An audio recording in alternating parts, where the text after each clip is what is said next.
Women account for around 1/5 of the workforce across the oil and gas sector, with an even smaller fraction working in technical posts. Attracting and retaining the female workforce also poses many challenges, but WPC believes that greater gender diversity is an attainable goal. So, how can oil and gas companies tap into this critical pool of talent and potential to find its leaders? Robin Ross reports. The oil and gas industry still has a macho image, men in the oil fields. But with half the population of the world women, companies are missing out on an untapped reserve. A new report by the World Petroleum Council and the Boston Consulting Group shows men still dominate, with just 1 in 5 employees a woman. And out of those 1 in 5 women, most work in administration roles rather than technical.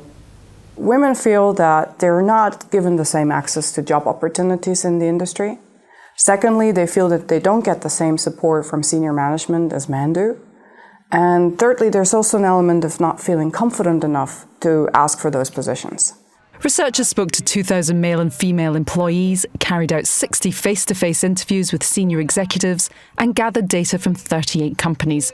They discovered as time goes by, many women fall off the career ladder. The big drop is between middle management and top-level positions, where the percentage drops from 25 to 17%. It's perhaps because the career progression isn't equal and hasn't been equal for a while. So a lot of the women probably haven't got the field experience or perhaps some of the technical experience that some of the male colleagues have had. And also I think it's often seen as a sort of an old boys club or a men's club, and they perhaps don't get the sponsorship that other people do to get to the top.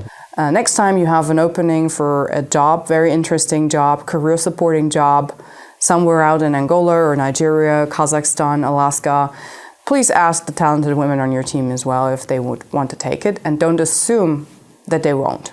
Great female role models do exist, and CEOs are key to changing the perception of women. If a CEO doesn't care about gender diversity, then only 1/3 of men think it's important. But if the CEO does care, then 86% of men care too. Women can be less risk-taking, often better at team working. You get a diversity of ideas, and as my wife tells me, women are better moderators as well. The goal is to increase the number of women in the industry to 35% over the next 5 years, at all levels. Members of WPC are already doing more to keep and attract women. The CEO of Saudi Aramco has written to everybody in the company to encourage them to involve more women and promote more women.